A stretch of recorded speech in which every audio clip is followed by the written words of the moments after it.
Hello, कैसे हो?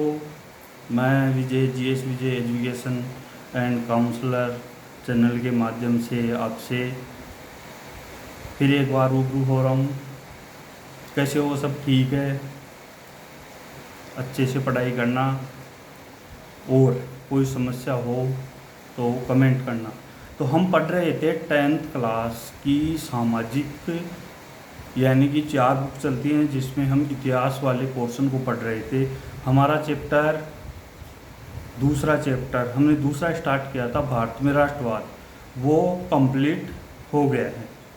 तो मैंने सोचा कि जो क्वेश्चन छोटे, जैसे ऑब्जेक्टिव क्वेश्चन हैं या फिर रेगिस्तान वाले हैं या वन लाइनर क्वेश्चन, क्योंकि अगर एक स्टूडेंट इन क्वेश्चनों को कवर कर लेता है या एक ये क्वेश्चन राइट कर देता है तो बड़ा क्वेश्चन भी उसका गलत नहीं हो सकता। क्यों?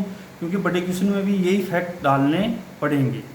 तो मैंने सोचा एक या 2 क्लास होंगी, तो उसमें एक रिवीजन क्लास के तौर पर मैन फैक्ट जो क्वेश्चन जो मैंने बताया वो क्वेश्चन पूछ सकता है, तो मैंने वो फैक्ट वाले क्वेश्चन इसमें डाल दिए हैं और इसका रिवीजन हम करेंगे। तो लेट्स गो। हम पढ़ रहे थे भारत का राष्ट्रवाद। राष्ट्रवाद का उदय कहाँ हुआ? पहला क्वेश्चन। तो इसका उदय हुआ यूरोप में। यूरोप में भी कहाँ हुआ? तो यूरोप महाद्वीप में, फ्रांस में, जो 1789 की क्रांति थी, उस समय राष्ट्रवाद की भावना ने अपनी जगह बनाई या भावना पनपी। फिर भारत में, यानी कि भारत में कब राष्ट्रवाद की भावना जागी, तो इसके विभिन्न चरण हैं। मैंने नोट्स में डाल दिए हैं जो इस किताब में नहीं दे रखे, क्योंकि मैंने पहले ही बता दिया था कि आपको पहले से या पिछला बैकग्राउंड भी इसमें बनाना पड़ेगा। तो हम देखते हैं राष्ट्रवाद, यानी कि राष्ट्र के प्रति समर्पण की भावना या राष्ट्र प्रेम को राष्ट्रवाद कहते हैं। तो क्लियर हो गया। उदय यूरोप महाद्वीप में, देश फ्रांस, क्रांति 1789 में फ्रांस की क्रांति। अब हम देखते हैं कि भारत में राष्ट्रवाद का उदय, यानी कि औपनिवेशिक परिघटनाओं के विरोध में जो आंदोलन हुए, उनसे भी गहरे राष्ट्रवाद या गहरे तौर पर जुड़े हुए हैं। जैसे औपनिवेशिक परिघटना मतलब जो भी देश उपनिवेश या गुलाम है, वहाँ पे जो घटनाएं या जो आंदोलन होते हैं उन्हें औपनिवेशिक परिघटनाओं के तौर पर देखा जाता। तो भारत में भी इसका असर हुआ, क्योंकि 1857 की क्रांति, फिर जो मैन बड़े फैक्टर हैं 1857 क्रांति प्लस 1905 में बंगाल का विभाजन, फिर है रोलेट एक्ट के समय, असहयोग आंदोलन के समय, फिर सविनय अवज्ञा आंदोलन के समय तथा भारत छोड़ो आंदोलन। तो ये जो घटनाक्रम है, इनसे भी राष्ट्रवाद की भावना ने जन्म लिया। अब हम देखते हैं कि प्रथम विश्व युद्ध जो अपने सिलेबस में दे रखा है, प्रथम विश्व युद्ध ने कैसे राष्ट्रवाद की भावना को जन्म दिया। तो एक तो इस युद्ध के बाद करों में बढ़ोतरी की गई, पहला, जिससे कि आम जनता पर और अधिक भार पड़ा।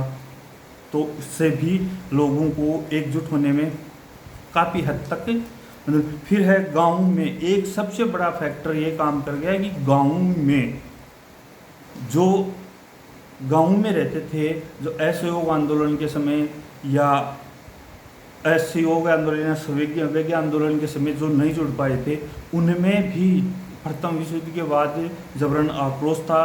तो कारण क्या था? क्योंकि युद्ध के लिए सिपाही चाहिए और गांवों में जबरन सिपाहियों की भर्ती की गई।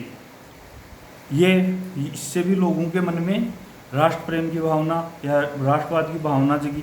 और फिर था कि उस टाइम में मैंने बताया था फ्लू फैली थी, महामारी, और उस समय भारत के कई हिस्सों में फसल खराब होने की वजह से भूखमरी की हालत पैदा हो गई। ना लगान चुका सकते थे और पेट भरने के लिए भी अनाज मुश्किल से प्राप्त होता था। तो महामारी यानी फ्लू प्लस भूखमरी से 1,20,000 से 1,30,000 लोगों की जान चली गई। तो ये भी एक महत्वपूर्ण है। तो इसमें ये इम्पोर्टेंट चीज़ ये है कि ये जो 1,20,000 या 1,30,000 का आंकड़ा है वो कहाँ से प्राप्त हुआ है, तो 1921 की प्रथम यानी भारत की शायद प्रथम जनगणना, उस जनगणना के अनुसार ये पता चला। तो ये मैन प्रथम विश्व युद्ध के बारे में। और दूसरा सामान्य क्वेश्चन पूछ सकता है कि प्रथम विश्व युद्ध कब से कब तक हुआ, तो ये 1914 से 1918 तक। फिर है सत्याग्रह का विचार। तो सत्याग्रह का विचार किसका था, महात्मा गांधी का। तो इसमें एक क्वेश्चन बनता है कि महात्मा गांधी भारत कब आए, तो 9 जनवरी 1915 को महात्मा गांधी भारत आए। अब इसमें प्रमुख सत्याग्रह जो महात्मा गांधी के द्वारा किए गए, उनमें जो सत्याग्रह थे, पहला 1917 में बिहार चंपारण, यानी कि बिहार में चंपारण जगह थी, वहाँ पे तीन कठिया प्रणाली यानी कि जो नील की खेती थी, क्योंकि उस समय नील की डिमांड ज़्यादा थी, तो नील की खेती 3 कठिया मतलब इस भूमि के 3 हिस्सों यानी 4 में से 3 हिस्सों पर आपको नील की खेती करनी पड़ेगी, जिससे भूमि खराब हो रही थी। तो पहला सत्याग्रह चंपारण बिहार। दूसरा खेड़ा यानी गुजरात में किसानों के लगान राजस्व बढ़ोतरी के मामले में महात्मा गांधी ने किसानों के साथ सत्याग्रह किया। तीसरा है 1918 में अहमदाबाद मिल मजदूरों को बोनस और वेतन संबंधी मांगों पर मजदूरों के साथ सत्याग्रह किया। तो ये 3 सत्याग्रह थे। फिर है चौथा सत्याग्रह, महात्मा गांधी उत्साहित थे। चौथा सत्याग्रह उन्होंने रोलेट एक्ट के खिलाफ देशव्यापी सत्याग्रह का ऐलान किया। अब देखते हैं रोलेट एक्ट क्या है, कब आया। इसमें क्वेश्चन ये पूछते हैं कि रोलेट एक्ट कब आया, 1919 में। फिर इसका उद्देश्य क्या था, इसका उद्देश्य था राजनीतिक गतिविधियों को कुचलना, यानी कि जो क्रांतियाँ हो रही हैं उनको कुचलना, प्लस राजनीतिक व्यक्ति को 2 साल तक बिना मुकदमा चलाए जेल में रख सकते थे। तो ये इसका उद्देश्य हो गया, 1919 में यह आया था। तो 2 क्वेश्चन हो गए। अब ज़्यादा से ज़्यादा क्वेश्चन पूछ लेगा तो ये पूछ सकता है कि इसको पारित किसने किया। तो इसको पारित किया था इंपीरियल लेजिस्लेटिव काउंसिल ने। ये फिर है जलियांवाला बाग हत्याकांड कब हुआ था, 13 अप्रैल 1919 को। तो ये डेट याद रखना, कब, 13 अप्रैल 1919 को। बैसाखी का पर्व था और जलियांवाला बाग जो एक मैदान यानी कि वहाँ पे इकट्ठे हुए, उनका मकसद जो पर्व था, पर्व भी मनाना और कुछ रोलेट एक्ट के खिलाफ भी प्रदर्शन करना था।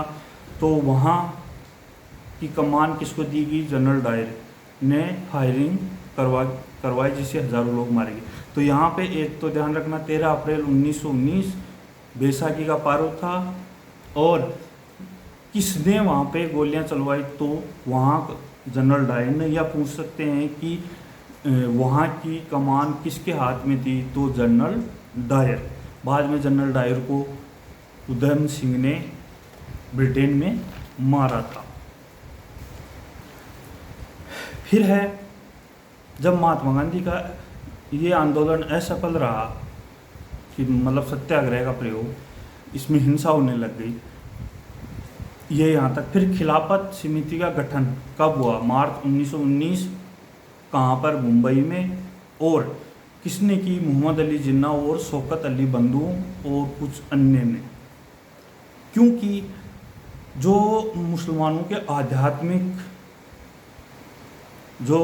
आध्यात्मिक या धार्मिक प्रमुख थे, यानी कि खलीफा, ओटोमन सम्राट यानी कि ओटोमन सम्राट, आज उस जगह को क्या बोलते हैं, तुर्की या टर्की। तो ओटोमन सम्राट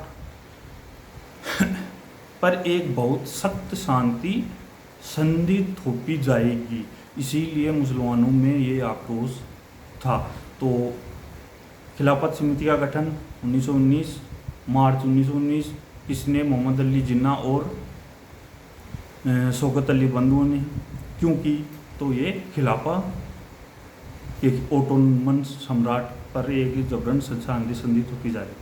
तो इसी को महात्मा गांधी ने हथियार बनाने के लिए और उनका सहारा लेने के लिए खिलाफत आंदोलन को समर्थन देने और असहयोग आंदोलन पर उनका समर्थन लेने के लिए सितंबर 1920 को कोलकाता अधिवेशन, यानी कि कांग्रेस का जो 1920 सितंबर 1920 यानी कि सितंबर 1920 में कलकत्ता में जो अधिवेशन हुआ, उसमें महात्मा गांधी ने अन्य नेताओं को खिलाफत आंदोलन को समर्थन देने और एक असहयोग आंदोलन के लिए राजी कर लिया।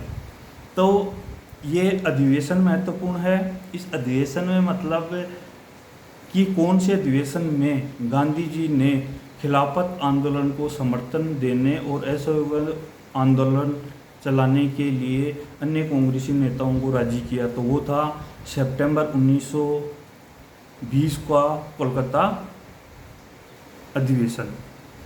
फिर है एक बुक है हिंद स्वराज, जो गांधी जी की बुक है।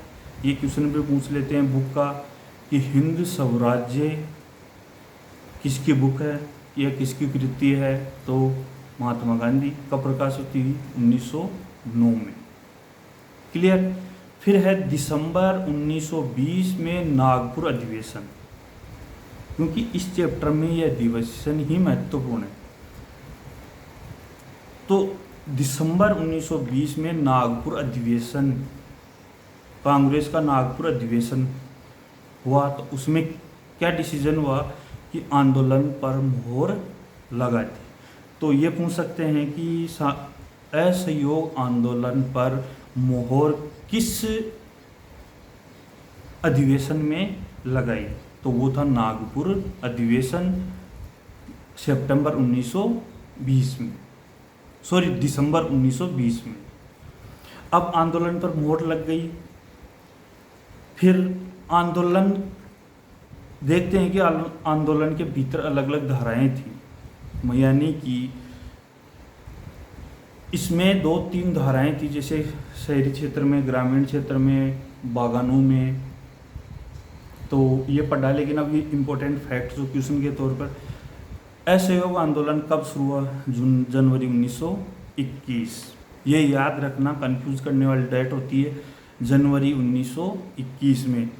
आंदोलन में विभिन्न, यानी कि विभिन्न सामाजिक समूह ने भाग लिया। अब हम देखते हैं शहरों में। तो शहरों में आंदोलन में सबसे ज़्यादा भाग मध्यम वर्ग, मिडिल क्लास ने, यानी कि मिडिल क्लास की हिस्सेदारी बहुत ज़्यादा थी। ये समझो कि जो आंदोलन था वो मिडिल क्लास लोगों के द्वारा ही शुरू किया गया था। फिर इसमें एक कोई फैक्ट ज़्यादा नहीं है, एक फैक्ट है जस्टिस पार्टी, यानी कि ये क्वेश्चन आप उठा सकता है कि जस्टिस पार्टी का गठन किन के द्वारा किया गया और कहाँ किया गया? तो जस्टिस पार्टी का गठन गैर ब्राह्मणों द्वारा, यानी कि ये पार्टी, यानी कि ब्राह्मणों के अलावा जितनी भी जातियाँ थी वर्ग थे, उन सब ने मिलकर जस्टिस पार्टी का गठन किया। और कहाँ? मद्रास प्रांत में। तो चुनावों में हिस्सा लेने, यानी कि एक मद्रास प्रांतीय था जो 1919 के एक्ट के तहत जो प्रांतीय चुनाव होने वाले थे उनमें भाग लेने के लिए इन लोगों ने असहयोग आंदोलन में भाग नहीं लिया। इसने जस्टिस पार्टी ने। इनका उद्देश्य था काउंसलिंग में प्रवेश के लिए गैर ब्राह्मणों द्वारा बनाई गई पार्टी थी। फिर है एक वर्ड आता है पिकेटिंग। पिकेटिंग ये वर्ड ऑब्जेक्टिव में नहीं तो आपको वन लाइनर क्वेश्चन में पूछ सकता है, क्योंकि ये आंदोलन का एक नया तरीका था। कैसे कि जो दुकान, फैक्ट्री या फिर दफ्तर की तरफ जो रास्ता जाने वाला था उसी रास्ते को रोक लिया, यानी कि ना दफ्तर पर हमला किया, ना दुकानों पर हमला किया और ना ही फैक्ट्री पर, बस वहाँ जो रास्ता जाने वाला था उस रास्ते को रोक लिया। इसे ही पिकेटिंग कहते हैं। समझ में आया? तो ये वर्ड ध्यान रखना, ये क्वेश्चन उठा सकता है। और मैं बार बार बोल रहा हूँ, जो इंडेक्स में दे रखा है वो तो बहुत ही स्पेशल है। फिर है एक क्वेश्चन है जो पूछ सकता है, जो हाई लेवल पर अगर चला जाए एग्जामिनर, तो छोटे क्वेश्चन वन लाइनर या फिर ऑब्जेक्टिव में या फिर रिक्तान में तो नहीं आएगा। अगर हाई लेवल पर एग्जामिनर जाता है तो कि 1921 और 1922 के मध्य जो विदेशी कपड़ों का आयात था वो घटकर आधा रह गया, तो 1920 और 21 के मध्य। लेकिन यह है क्वेश्चन नहीं बना, लेकिन यह क्वेश्चन पूछ सकता है कि जो व्यापार 102 करोड़ से घटकर 57 करोड़ पर आ गया, तो ये अगर एक्स्ट्रा क्वेश्चन हो सकता है या फिर एग्जामिनर थोड़ा डीप में जाके क्वेश्चन बना दे, तो ये क्वेश्चन ध्यान रखना कि कीमत थी वो 102 करोड़ से घटकर 57 करोड़ पर आ गई। Okay done. ये तो था शहरी क्षेत्रों में। अब ग्रामीण, क्योंकि ग्रामीण क्षेत्रों में पहले से ही अलग अलग जगह किसान आंदोलन चल रहे थे, तो वो आंदोलन भी असहयोग आंदोलन में सम्मिलित हो गए। मैंने पहले बताया था कि सब लोगों के अलग अलग अपनी क्षेत्रीय आकांक्षाएं पूरी करने के लिए आंदोलन में शामिल हुए थे। तो अवध किसान आंदोलन महत्वपूर्ण है। तो इसका नेतृत्व किसने किया था? बाबा रामचंद्र ने। और बाबा रामचंद्र क्या थे? गिरमिटिया मजदूर। समझो, गिरमिटिया मजदूर। अब ये गिरमिटिया मजदूर है, ये क्वेश्चन पूछ सकता है, क्योंकि ये अगले ने स्पेशल इंडेक्स में दे रखा है। तो इसका ध्यान रखना कि गिरमिटिया मजदूर किसको कहा गया। तो गिरमिटिया औपनिवेशिक शासन के दौरान, जैसे भारत उपनिवेश था, तो इस औपनिवेशिक शासन के दौरान काम करने के लिए बाहर अन्य देशों में मजदूरों को ले जाया गया। तो जैसे फिजी, गयाना, वेस्ट इंडीज, वहाँ पर ले जाया गया। तो उनसे एक अनुबंध या एग्रीमेंट किया गया, या एग्रीमेंट के तहत उन्हें ले जाया गया। तो उस एग्रीमेंट को ही गिरमिटिया, उसका स्वरूप बदल के, नाम बदल के मतलब गिरमिटिया हो गया। तो उसको गिरमिटिया मजदूर कहते हैं, जो बाहर एग्रीमेंट के थ्रू काम पर गए थे। अब है अवध किसान सभा का गठन किसने किया था? तो पंडित जवाहरलाल नेहरू और बाबा रामचंद्र ने और कुछ अन्य साथियों ने। फिर एक और भी महत्वपूर्ण क्वेश्चन है, जो मतलब इंडेक्स में है, तो आप समझ सकते हो कितना महत्वपूर्ण है। तो ये है बारदोली किसान आंदोलन कब हुआ था? 1928 में। नेतृत्व है सरदार वल्लभ भाई पटेल ने। उद्देश्य भू राजस्व था उसको बढ़ा दिया गया इसके विरोध में। अब यहाँ पे एक चीज़ देखना, वो किताब में नहीं है, आपके लिए नॉलेज के लिए बता दें कि इस आंदोलन से पहले सरदार वल्लभ भाई पटेल के सरदार नहीं लगता था, यानी कि पहले वल्लभ भाई पटेल ही थे। लेकिन इस आंदोलन के बाद यहाँ की महिलाओं ने इनको सरदार की उपाधि प्रदान की, बारदोली किसान आंदोलन के दौरान। फिर हमने एक देखा था अलोरी सीताराम राजू। तो इसका क्वेश्चन इसलिए बनता है कि इसने मजदूरों का नेतृत्व किया था। कौन से मजदूर? जो सड़क निर्माण कार्य में मजदूरों से ज़बरदस्ती बेगार करवा रहे थे, तो उन्होंने बगावत कर दी। अब ये बेगार यानी कि बेगार वो है कि जो काम करते हैं उसके बदले में कुछ नहीं देते, या बिना पारिश्रमिक के काम करवाना। तो जो उस टाइम में सड़कों का जो निर्माण हो रहा था, उस समय मजदूरों से बेगार करवाई जा रही थी ज़बरदस्ती, तो उन्होंने बगावत कर दी। तो उसका नेतृत्व किसने किया था? अल्लूरी सीताराम राजू ने। ये एक ज़बरदस्त व्यक्तित्व वाले व्यक्ति थे। वह मतलब यह सटीक खगोलीय अनुमान लगा सकते थे, और इनको मई 1924 में फांसी दे दी गई। तो इसलिए महत्वपूर्ण हो जाता है क्योंकि इन सड़क निर्माण यानी बेगार करने वालों का समर्थन किसने किया जाता है, या ज़बरदस्ती बेगार करवाने के लिए मजबूर किया गया, उनका समर्थन किसने किया? अल्लूरी सीताराम राजू।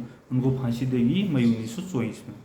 फिर है बागानों में स्वराज्य। तो बागानों में स्वराज्य का मतलब उसमें कोई विशेष इंपॉर्टेंट क्वेश्चन नहीं है, छोटे क्वेश्चनों की बात कर रहा हूँ।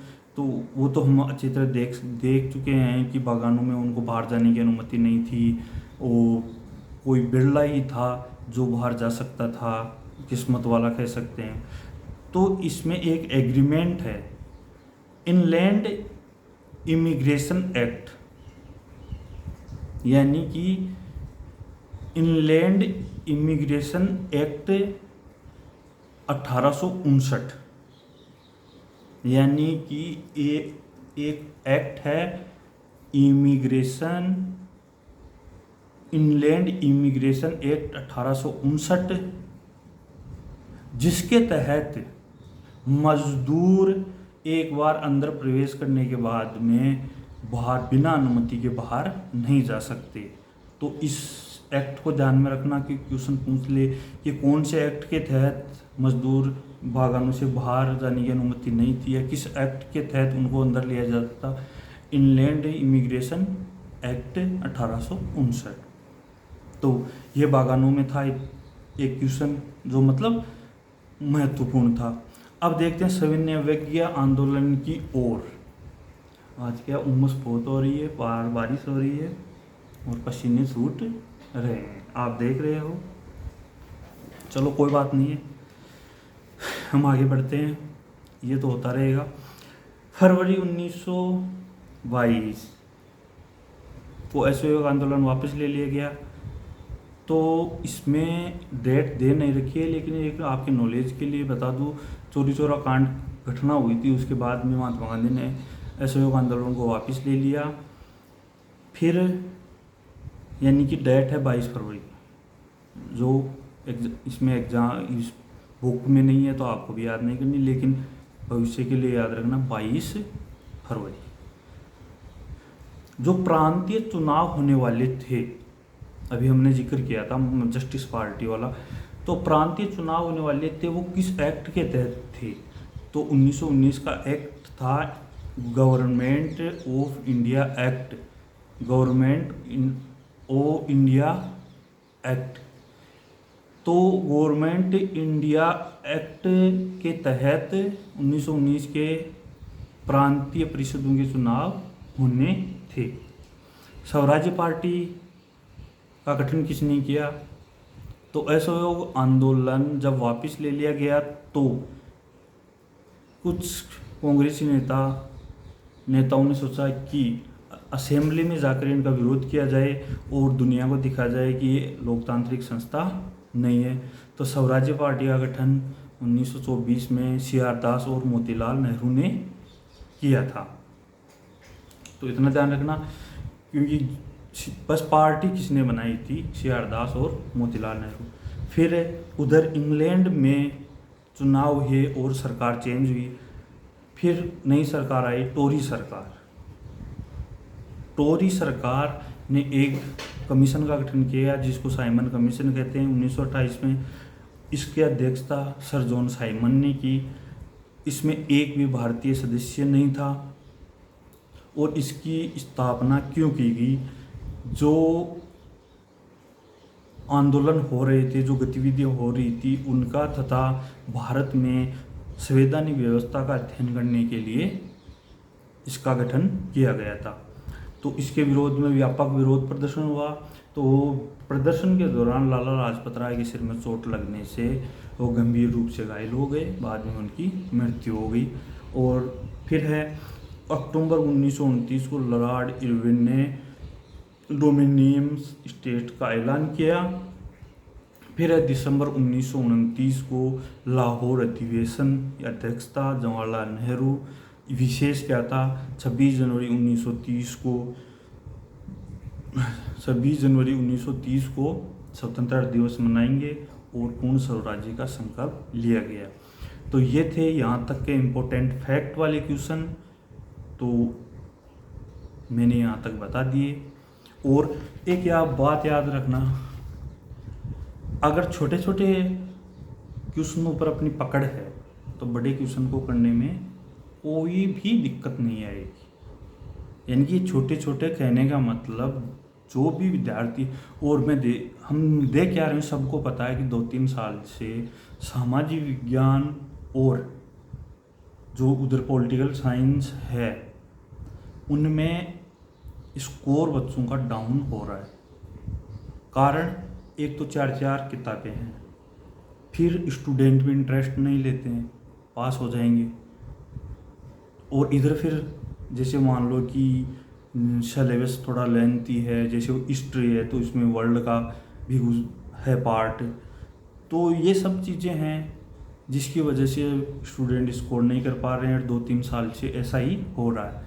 तो फैक्ट मतलब जिस भी कैंडिडेट या स्टूडेंट ने ऑब्जेक्टिव और रिक्तान और वन लाइनर क्वेश्चन जिसके पूरे राइट हैं उसका स्कोर भी अप होगा, यह बात ध्यान में रखना। क्योंकि मैंने जो बताया वो ही तो बड़े क्वेश्चन में लिखना है।